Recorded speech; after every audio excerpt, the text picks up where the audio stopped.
Et j'arrive et il me parle et tout ça, et très rapidement, j'ai tout de suite senti l'énergie plombée je sais pas, des médocs ou de la méta qui prennent, etc., des trucs à sentir, tu vois, l'énergie qui commence à descendre dans mes corps, et par principe de mémoire et de résonance, je ressens en fait mes corps de souffrance de l'époque, tu vois, et ça me ramène à quelque chose qui était comme ça.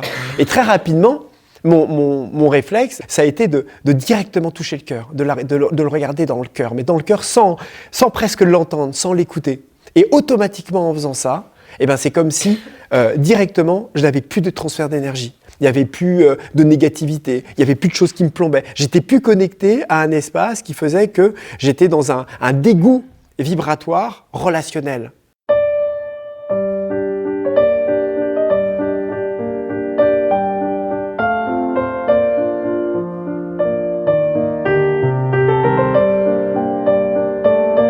La vraie différence entre le développement personnel et le développement spirituel, c'est que dans le développement spirituel, on va se rapprocher d'une réalisation de la nature de l'esprit. C'est ce qui fait la vraie différence. Donc dans un développement personnel, on va travailler sur la personne, sur le moi, sur le je. Et on va tenter de trouver le bonheur par le fait de modifier la perception que nous vivons en étant le moi, en étant le je. Traumatisme, blessures, difficultés, dévalorisation, autosabotage. Tout le travail de labour va être fait sur le moi et sur le je. Et en même temps, et c'est ça qui n'est pas forcément évident, c'est que c'est un travail qui est très long, selon nos dossiers à chacun, et qui de toute façon, même si on n'avait pas de dossier, ce serait de toute façon long, un peu laborieux, voire beaucoup, et qui nécessite énormément de courage parce qu'on a affaire à nos émotions, nos blessures, et très généralement, il va être difficile de l'entreprendre tout seul. Hein, ça, c'est vraiment les choses qui sont importantes en fait, à réaliser dans le développement personnel. Et si on en rajoute encore un inconvénient, c'est qu'en plus de ça, il peut nous amener dans un pattern dans lequel on passe notre temps à travailler sur nous, et en travaillant sur nous, on finit par s'identifier spirituellement, on va dire, égotiquement à cet être spirituel en chemin, et finir par tourner en boucle, en tout cas dans nos traumatismes et nos blessures, et consommer du spirituel. On va dire ça comme ça. Si je classe un petit peu le développement personnel dans les patterns et les choses qui peuvent amener quelque chose à devenir laborieux. Donc c'est un petit peu ça. Dans le développement spirituel, ce que l'on va faire, c'est qu'on va transcender la nature du moi et du je. On va se rapprocher de la nature du moi, qui est une nature de construction. Et là où je veux en venir, c'est qu'à un moment, dans des périodes où on vit des choses qui sont difficiles, comme cette période dont je vous parlais hier, qui est assez intransigeante, 2025 est une année, on va dire, c'est un coup près, si on le disait ça comme ça. C'est quelque chose qui ne nous donne pas le choix, on est face à des décisions qui doivent être prises, c'est presque quelque chose oui, un peu la même chose que quand on arrive dans un canal qui est si étroit, qu'on n'a même plus la possibilité et d'aller à droite, à gauche, ou encore de choisir. Non, il y a des décisions à prendre, il faut y aller. Il faut engager tout notre être à réaliser ce qu'on a envie de réaliser, d'écouter et d'accepter de manifester ce que dit notre cœur. Il y a comme une notion presque d'urgence au niveau de notre vie. C'est vraiment quelque chose de puissant. Je trouve que cette année-là, elle est assez extraordinaire pour ça. Et si on a un peu de conscience, on peut réaliser qu'on a toujours le choix, mais qu'il y a une partie de nous qui n'a pas le choix. Si on doit changer, il faut qu'on change. Si on doit prendre une décision, on doit la prendre. Vous voyez, c'est vraiment intéressant. Mais par rapport à ça, et là j'en viens à ça, c'est que tous les dossiers, les traumatismes, les blessures, toutes les choses que l'on vit en fait en nous qui nous font souffrir, en fait on tente de les régler. Mais la chose, c'est qu'il y a un double travail à faire en même temps. Et c'est ça souvent qui n'est pas compris en fait sur un chemin de conscience, c'est qu'en même temps, il faut avoir la capacité et le courage de descendre dans nos émotions et d'en descendre en tout cas dans ce qui vit en nous, parce qu'il n'y a que nous en fait qui vivons ça en nous. C'est pas le voisin qui vit la même chose que nous. Chaque situation que l'on va vivre est vécue de manière différente selon la personne qui va la vivre. Et quand on réalise que l'on est face à ce que nous vivons intérieurement, émotionnellement, on va réaliser que nous sommes les seuls responsables de ce que nous construisons en nous, dans ce que nous vivons émotionnellement. Ça paraît simple comme ça. On se dit, oui, c'est normal, ok, tu as des émotions, elles sont à toi. Oui, mais c'est pas si simple que ça.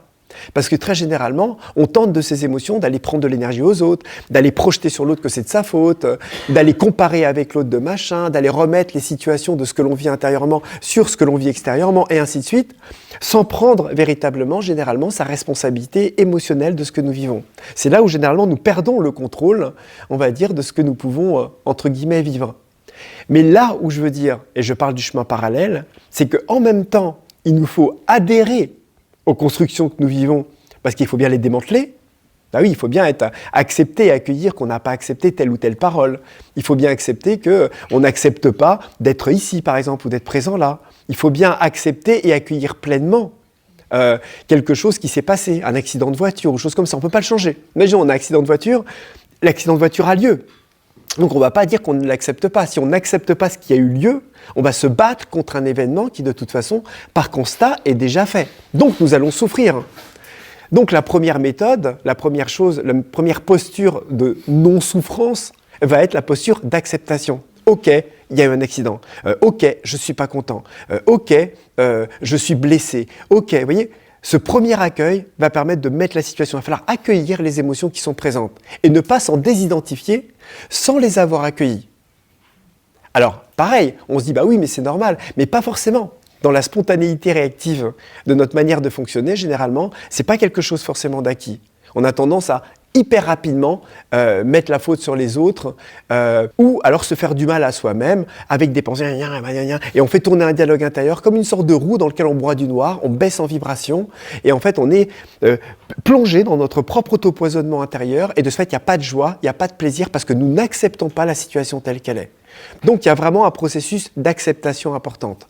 Et en même temps, et c'est là vraiment le double parallèle, il faut une autre ligne qui va être vraiment plus dans le développement spirituel, et c'est là où, quelque part, les gens qui sont sur un chemin de conscience conscient, vous voyez, on se dit un chemin de conscience, c'est conscient, bah pas forcément, vous savez, hein, je parle vraiment d'un chemin de conscience conscient, et ben on va avoir la chose de ne pas être dupe des pensées et des constructions qui nous traversent, de ne pas être dupe qu'une émotion qui vient, c'est pas la nôtre, hein.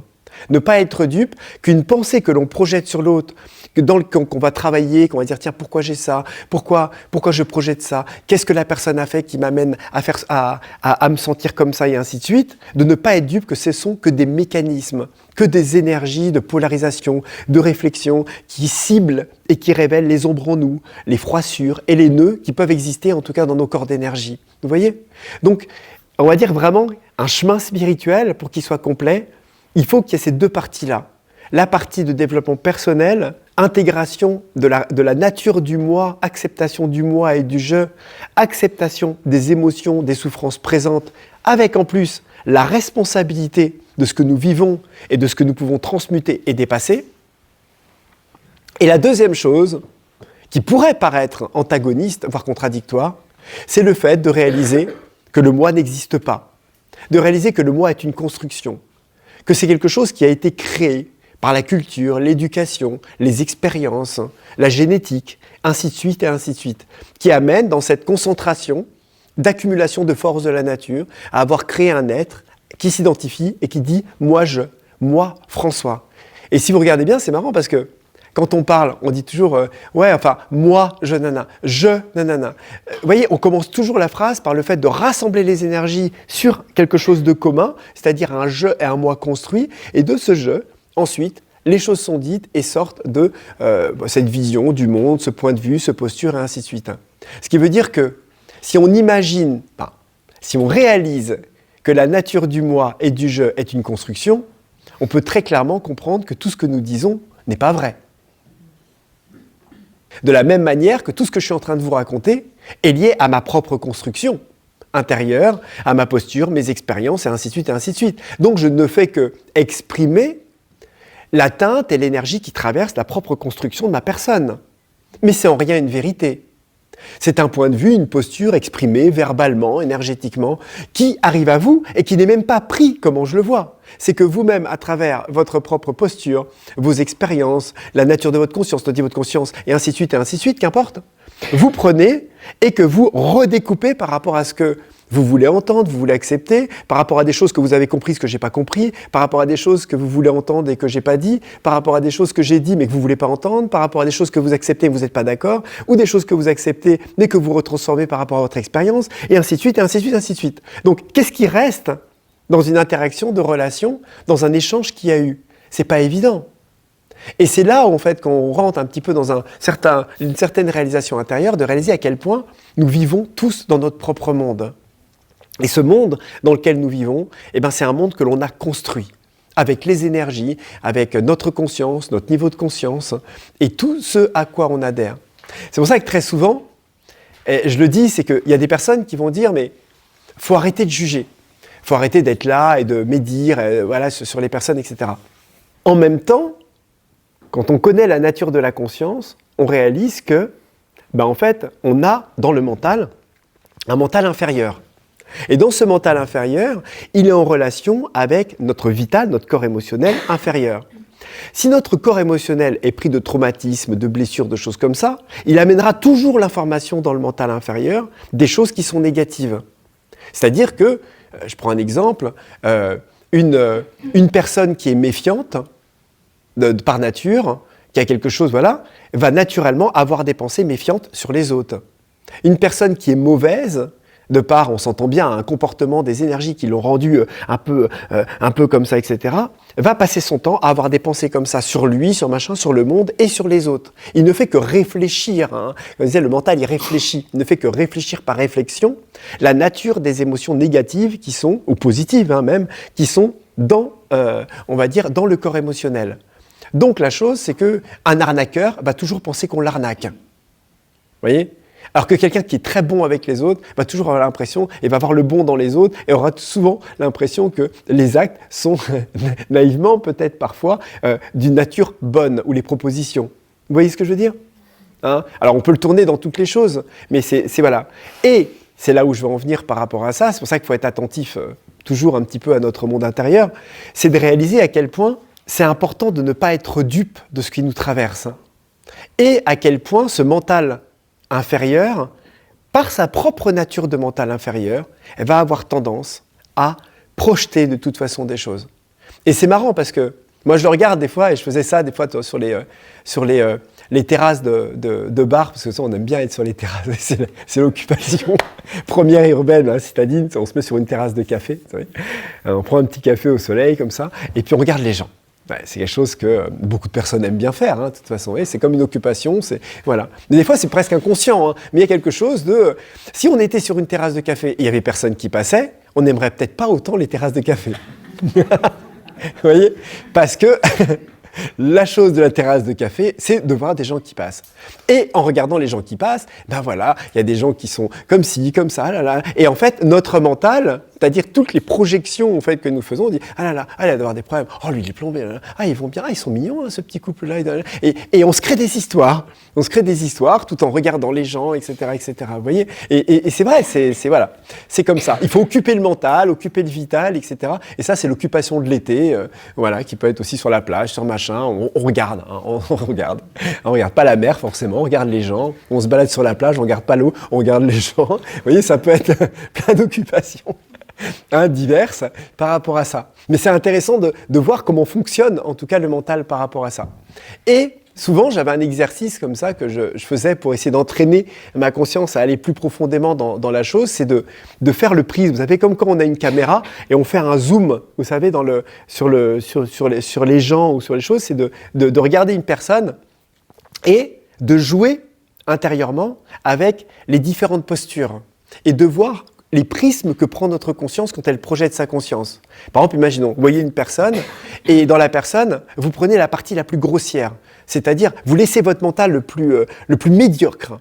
Regardez la personne, en disant « Ah, elle est complètement belle, elle est grosse, elle est machin, qu'est-ce qu'elle est grossière, ouais, vous laissez le truc complètement primitif venir en avant, tu vois. Et après, vous regardez, et vous dites voilà, « Quelles sont les qualités de ces personnes ?» on sent qu'elle est sensible, on sent qu'il y a un problème avec la mère, on sent qu'il y a eu des blessures. Qu'est-ce qu'elle est belle dans sa blessure, on la sent vraiment vulnérable. On commence à rentrer dans une beauté. Et après, on se dit par exemple, tiens, et si c'était ma fille ou mon enfant, oh là là, qu'est-ce que j'ai envie de la prendre dans les bras, ah ouais, et on commence à rentrer dans le divin, on sent son âme, on sent sa lumière, vous voyez, et on joue avec le zoom comme ça, de laisser le mental primitif, après toucher son cœur, après toucher son âme, après tenter d'avoir de l'amour, après d'imaginer qu'on lui en veut, après d'imaginer et de voir comment, en fait, dans le prisme de la conscience, tout ce qui va tenter de s'agripper, de se cristalliser, toutes les constructions que l'on peut faire et auxquelles, par une certaine inconscience, on peut adhérer sans se rendre compte. Et plus on amène une souplesse là-dessus, plus on est capable ensuite rapidement de ne pas nous laisser en fait rentrer dans ce process en tout cas d'identification. Et plus nous sommes joueurs, on va dire comme ça avec notre conscience, plus nous avons la capacité véritablement de jouer avec ce prisme, plus nous pouvons très rapidement ne plus nous faire avoir et ne plus être dupes des premières pensées qui arrivent à nous.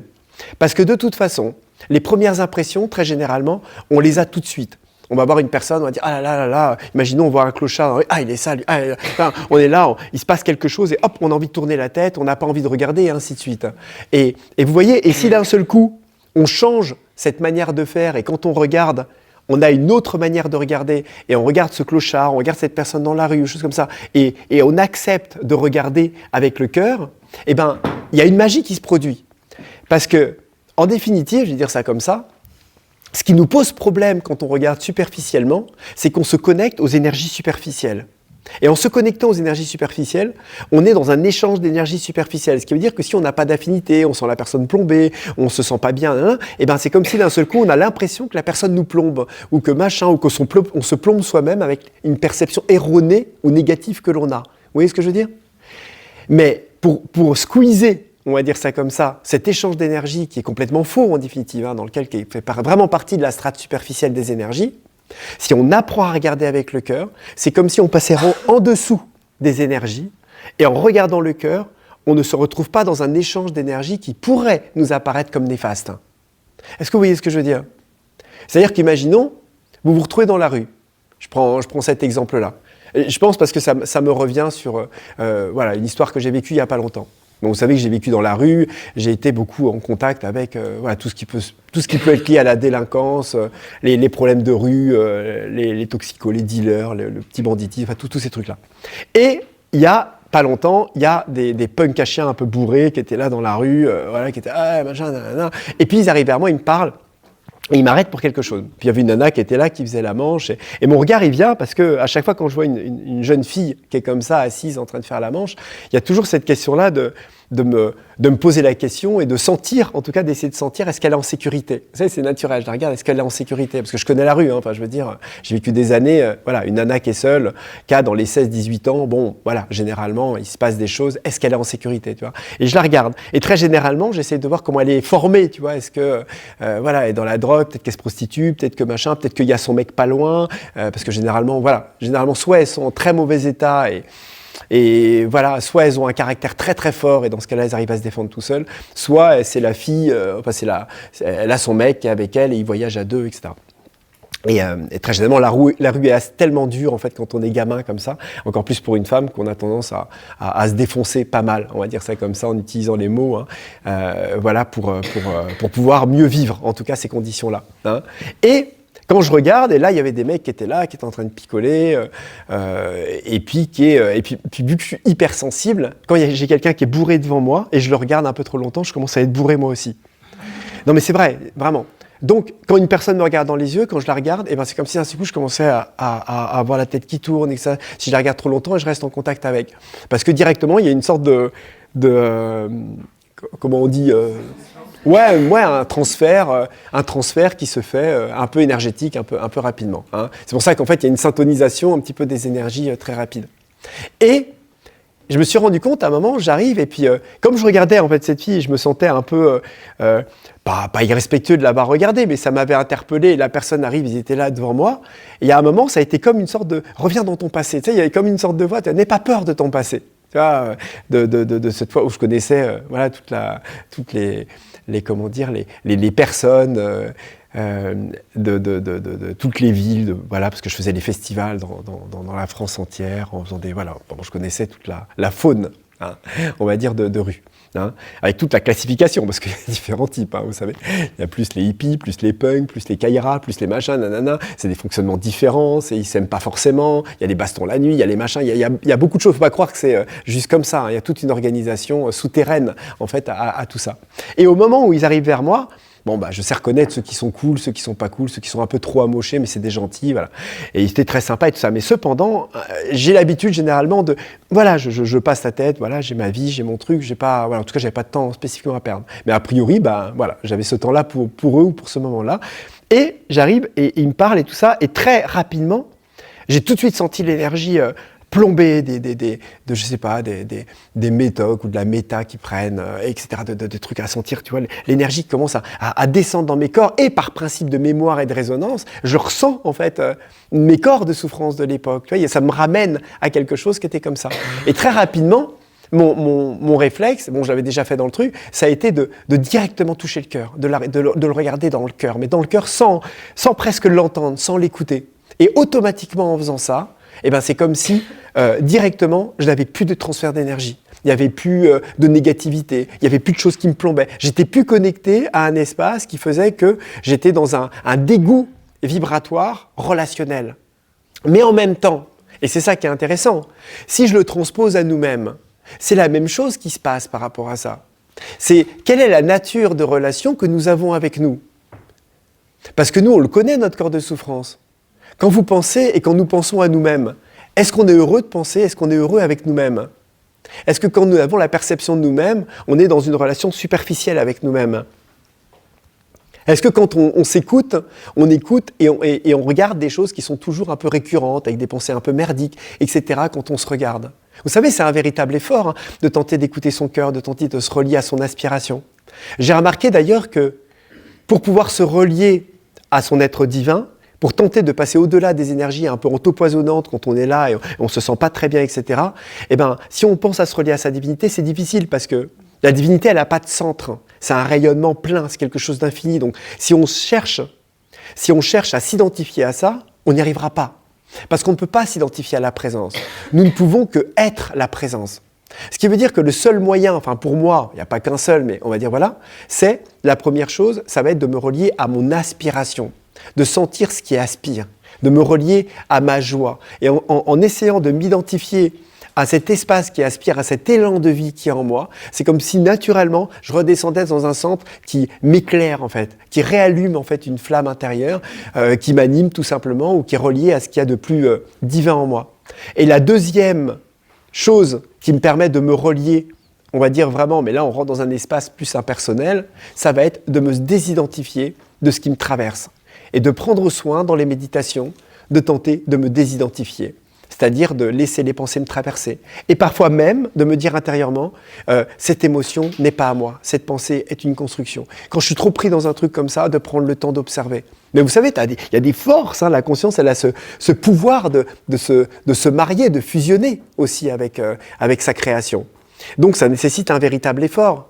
C'est pour ça que la méditation est, en quelque sorte, hein, le moyen ou l'outil le plus performant qui a été utilisé dans les différentes traditions pour réussir, entre guillemets, cet exercice, en tout cas, de distance, pour apprendre très rapidement à retrouver la paix.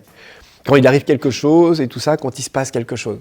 C'est pour ça que, très généralement, quand il se passe quelque chose de difficile, je sais pas, je prends l'exemple d'une émotion, il se passe une situation, même relationnelle avec quelqu'un ou quelque chose qui est difficile, je prends toujours soin, même s'il y a des pensées, des choses qui arrivent, je sais très bien qu'il y a des forces spontanées, réactives qui vont être là. Et celles-ci, elles sont tellement profondes que même si je m'en détache et je prends le temps de poser, elles ont quand même une teinte, on va dire, d'incitation, une teinte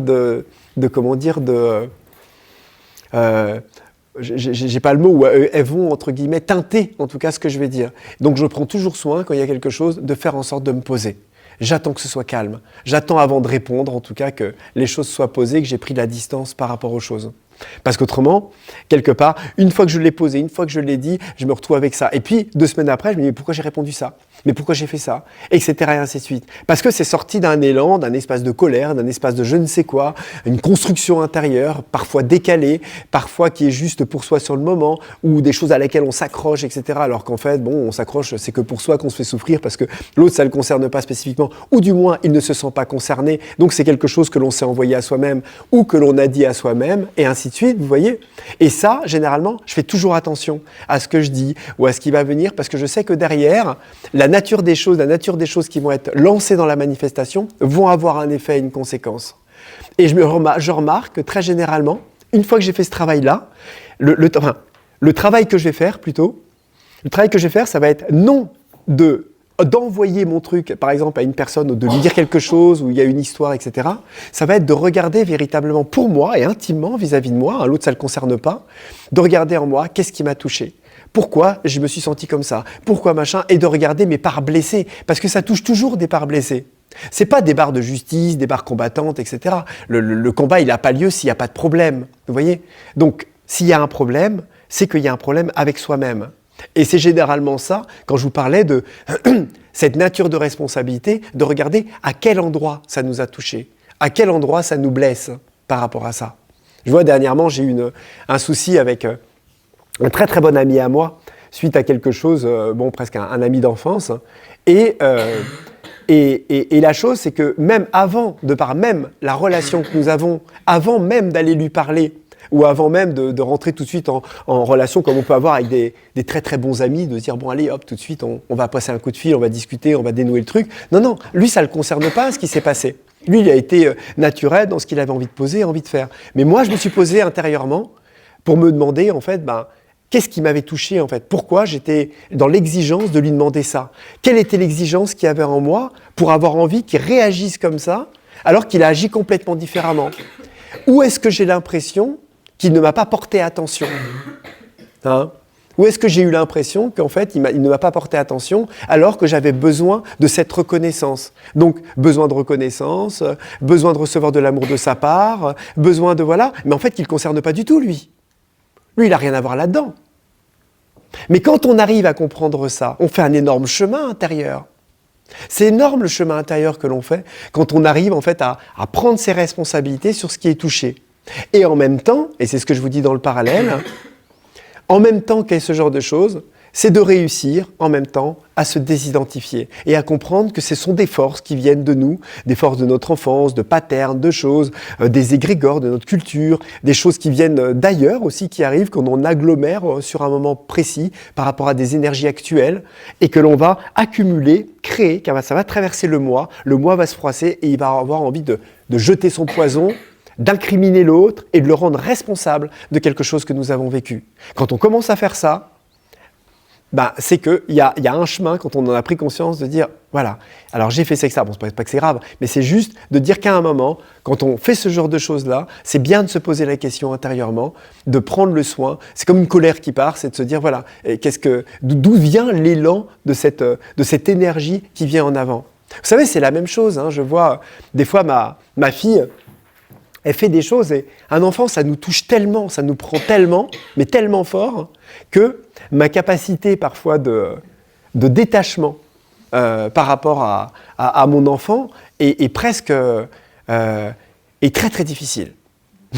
je veux dire, est très très difficile. C'est-à-dire que la jonction entre le fait de réussir à prendre ma distance quand je pourrais l'avoir avec quelqu'un ou truc comme ça, ou très rapidement on est là, voilà, avec son enfant c'est pas pareil. Soit on se détache complètement et ça paraît même hyper froid et on culpabilise parce qu'on ne comprend pas comment on peut faire une distance aussi froide parce qu'on a envie d'être coupé. En même temps il y a un truc qui culpabilise. Non quand même, tu vois, faut t'en occuper. Voilà. Et quand je reviens dedans, j'ai ma colère, j'ai mon énervement, j'ai mon truc qui vient, vous voyez, et je suis un peu désarçonné en fait avec ce processus-là avec mon enfant. Ce qui m'amène encore plus à être un peu dans une sorte d'horizontalité plus consciente, plus responsable. C'est pour ça que les enfants nous amènent généralement dans un développement personnel inévitable. C'est toute presque la magie, en tout cas un petit peu de la famille, c'est que c'est inévitable. Et le développement spirituel avec un enfant, il nécessite un véritable effort, parce que la partie détachement est quelque chose qui est extrêmement, qui forcément prend en compte la nature de la vie, philosophiquement, même spirituellement, qui nécessite un véritable effort pour être capable de trouver de la paix, en tout cas, dans tout ce qui peut se passer, dans ce qui peut se jouer, dans ce qui peut... vous voyez ? Et j'entendais... une personne me partageait il n'y a pas longtemps qu'elle avait entendu, elle avait participé à une conférence dans laquelle un enseignant spirituel disait que s'il arrivait quelque chose à son enfant, ou son enfant mourait, ou chose comme ça devant lui, ou chose comme ça, il ne serait pas touché. Et ça m'a choqué, en fait, d'entendre quelqu'un qui... voilà, alors, bon, bien sûr, moi je ne suis pas à sa place, c'est la personne qui l'a dit, elle a son expérience, son point de vue, sa posture. Mais cependant, dans ce que je vis aujourd'hui, après toutes ces années de travail, de vision, de mon perception, d'expérience de vie, c'est la mienne, c'est pas la sienne, c'est pas la vôtre. Elle est là où elle en est. Moi, je suis là où j'en suis. Je suis humain avec mes blessures, mes traumatismes. On s'entend par rapport à ça. Eh ben, j'ai été choqué en fait de voir et de me demander où était l'humanité spirituelle et relationnelle. J'entends bien relationnelle dans ce type de parole, en exprimant de manière certaine devant un certain public en disant « moi, si ma fille meurt, je ne serai pas touché, voilà, je me détacherai, il n'y a pas de souci ». Et quelque part, ça m'a choqué. Et c'est là où on rentre, et on retrouve ça aussi dans différentes traditions, et je vous partageais, dans lequel j'ai souvent vu des maîtres... des maîtres spirituels pleurer de désarroi. Il y a eu beaucoup de partages, en tout cas, de certaines personnes qui, comme on retrouve même au niveau de l'histoire du Christ, qui pleuraient souvent, qui étaient souvent désarçonnés, d'histoires de grandes légendes, en tout cas dans les traditions spirituelles, qui étaient émotionnellement très... En même temps qu'ils avaient un détachement profond sur la nature de la vie et des choses, avaient une implication profonde au niveau de leur humanité, en fait, intérieure. Vous voyez ? Et où est-ce que va se situer notre humanité, notre divinité de cœur humaine quand on dit ce genre de choses ? C'est une grande question. C'est une question ouverte. Je ne suis pas là en train de dire c'est pas bien, c'est bien. On a des étapes de vie, on a des manières de vivre. Mais c'est un questionnement. Parce qu'aujourd'hui, dans les traditions, dans les milieux spirituels, il y a plein d'enseignements, il y a plein de postures qui sont proposées, il y a plein de courants en tant que tels. Et la chose, c'est pas est-ce qu'il y a un courant qui est le mieux qu'un autre, mais c'est comment, on va dire ça comme ça, comment nous sentons bien avec tel ou tel courant. C'est pas le courant que nous devons choisir, c'est nous qui devons choisir ce que nous voulons de la vie, ce que nous comprenons et ce à quoi nous aspirons, apprendre à s'écouter et à vibrer sur ce qui nous semble juste, et c'est le courant quelque part qui nous prendra plus ou moins et qui nous choisira naturellement. Vous voyez ce que je veux dire ? Et ça se trouve, c'est un courant unique qui n'existe nulle part, c'est le nôtre. C'est possible aussi.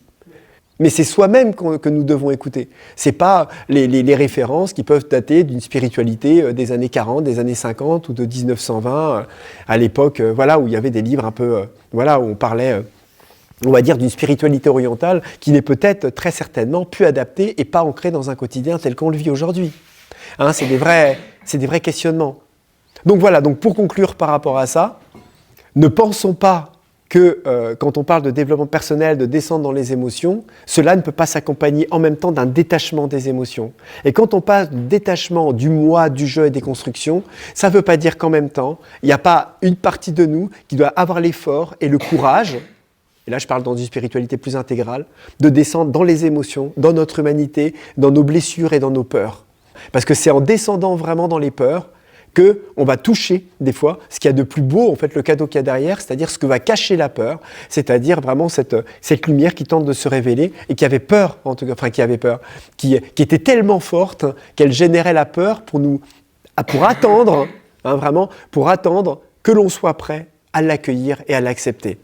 Donc la peur, quelque part, est une amie, si on dit ça comme ça, mais il faut parfois, c'est pas facile de le reconnaître et c'est pas facile de le vivre. Et il y a des fois où même moi aujourd'hui, sur des choses, je suis en train de vous dire ça là aujourd'hui avec une facilité, allez, la peur c'est une amie, mais il y a des fois, sur des choses que je suis en train de vivre, c'est un concept mental dans certaines profondeurs de mon être. Vous comprenez ? Quand je suis touché à certaines peurs, c'est pas une amie. C'est vraiment une peur. Elle me fait peur.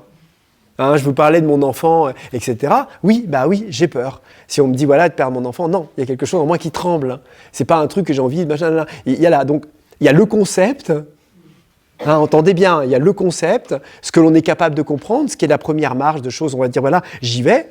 Parfois, on l'a réalisé pour des choses qui sont plus simples, faire l'effort d'accueillir, d'aimer, de comprendre, d'entendre, etc. Et ça, c'est OK. Et il y a parfois le concept qui n'est pas encore une réalisation dans certaines strates de profondeur de notre vie.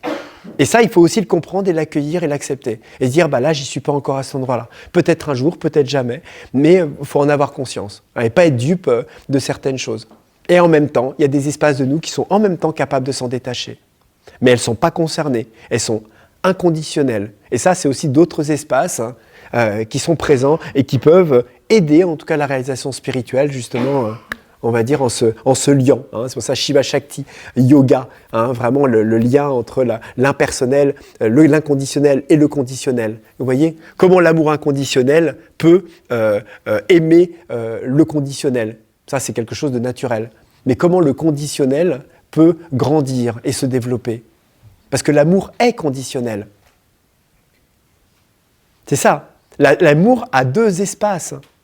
L'amour est conditionnel et inconditionnel. Il a les deux parties. Nous avons un amour conditionnel.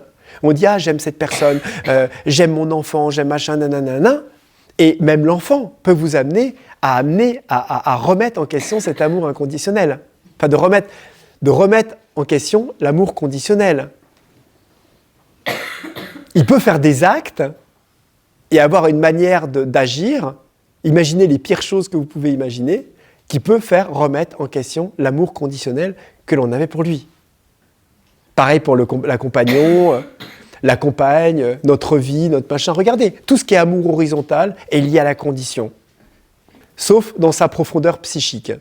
Et tout ce qui est, on va dire, impersonnel, est un amour inconditionnel. C'est pour ça que beaucoup d'enseignements spirituels ont tablé beaucoup plus sur l'amour inconditionnel, parce qu'il est de toute sécurité, dans le sens où il est stable, il est infini, il est pleinement présent, et il empêche, et il évite, entre guillemets, la plongée, en tout cas, dans la partie, on va dire, émotionnelle, humaine, tellurique, qui est trop terrestre et qui amène de la souffrance.